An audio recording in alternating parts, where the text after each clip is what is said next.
They were full of newspapers, press clippings, thousands of pictures, thousands and thousands of White House pictures. The White House photographers, some are with us today. They took so many pictures, and we saved all of them, and they were in those boxes. Clothing, memorabilia, and much, much more. I hadn't had a chance to go through all the boxes. It's a long, tedious job, takes a long time, which I was prepared to do, but I have a very busy life. I've had a very busy life. They make it more busy because you're always fighting.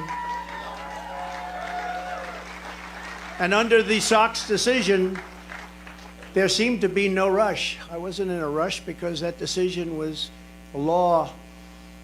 The other picture that was so vile, you remember that one? It was angry and corrupt, was the photo staged by the FBI. And those that raided Mar-a-Lago, they were putting documents all over the floor. Remember that famous picture? All over, said confidential, said presidential, said all sorts of things. And it was supposed to be there like it was that way when they raided. It wasn't that way. They put them there, took the picture, and released it illegally to the press. They took my medical records, my passport, my birth certificate, and apologized. They even brought a safecracker. This is a professional safecracker they brought into Mar-a-Lago. And they broke into my safe, and you know what they found? Nothing. There was nothing there. Nothing there. Like zero. According to the Presidential Records Act, which was a big deal, I was supposed to negotiate with NARA, which is exactly what I was doing until Mar-a-Lago was raided by gun-toting FBI agents. I have security tapes of it. I gave them security tapes of everything. In a flagrant violation of the Fourth Amendment of the Constitution, which protects the right against unreasonable search and seizure.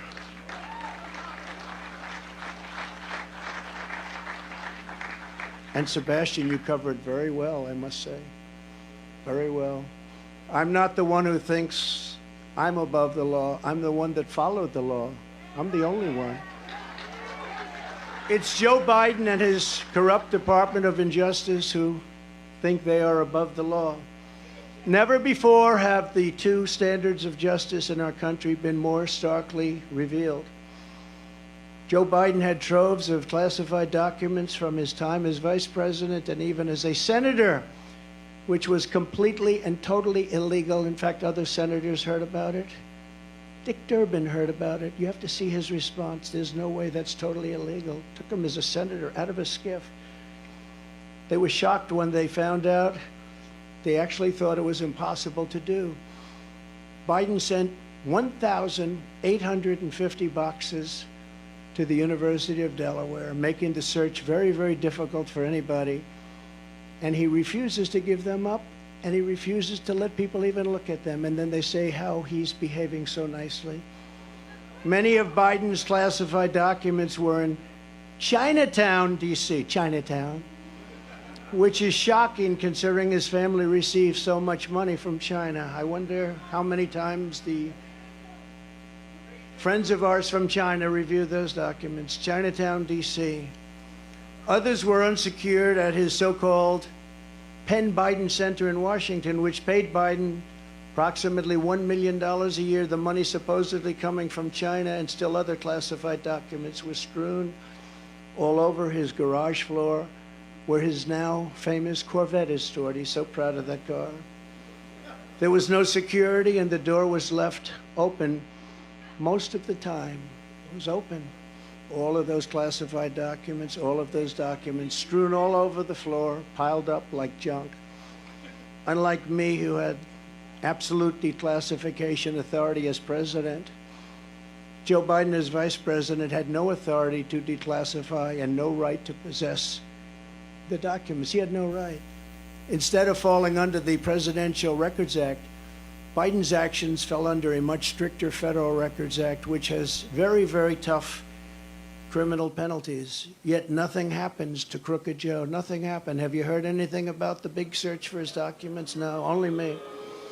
Most infamously of all, Hillary Clinton set up an illegal private server in her basement. You never heard this story.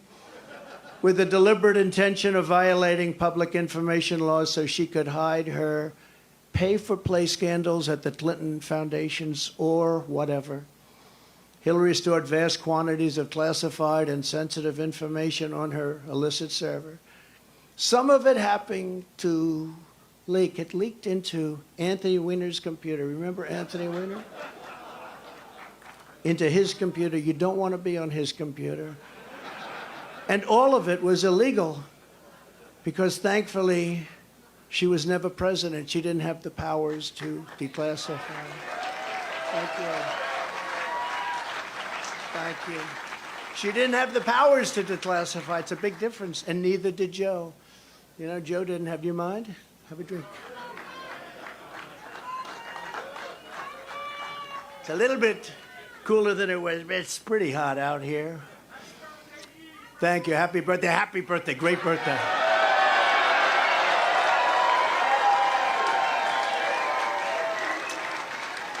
Nice birthday, isn't it?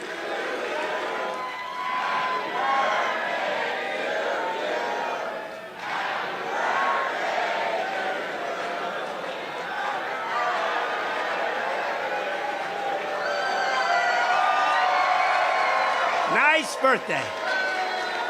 Wonderful birthday. They were saying happy birthday. I was with Eric and Laura, the kids. Happy birthday, Grandpa. Happy. And I said, oh, great. I just got charged with, they want 400 years approximately. If you add them all up, a fake 400 years. Oh, thank you, darling. That's so nice. It's a wonderful birthday. We're going to make it into the greatest birthday of all. We'll make it into the greatest of all. When caught, Hillary then deleted and acid washed. Nobody does that because of the expense, but it's pretty conclusive. 33,000 emails in defiance of a congressional subpoena. Already launched. The subpoena was there, and she decided to delete, acid wash, and then smash and destroy her cell phones with a hammer. And then they say, I participated in obstruction? No, think of it. That's called obstruction.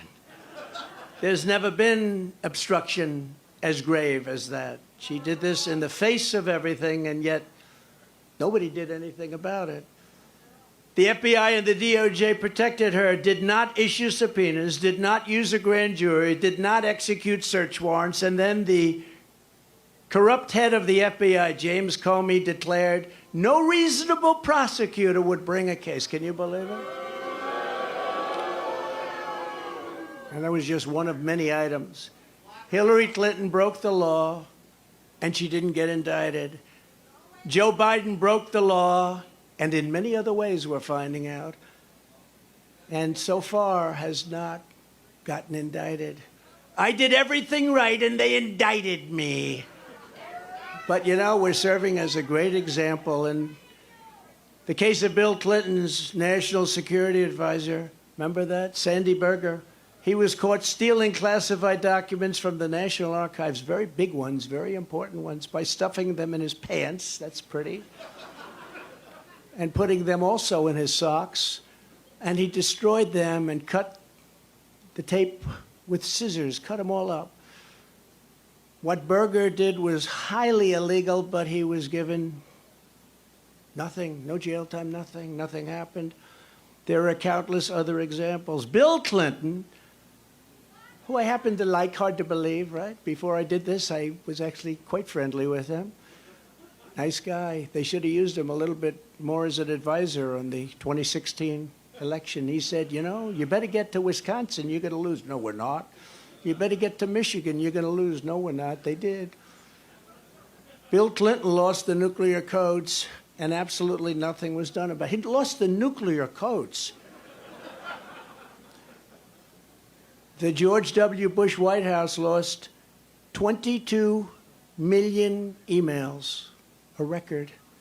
NARA cannot assure complete transfer of any of the Bush records. A document shredding truck was spotted on the way to Dick Cheney's house. Can you imagine? Hillary Clinton took hundreds of thousands of dollars worth of furniture, china, flatware, rugs, and more from the White House. and she wasn't prosecuted. How about that one? She took the furniture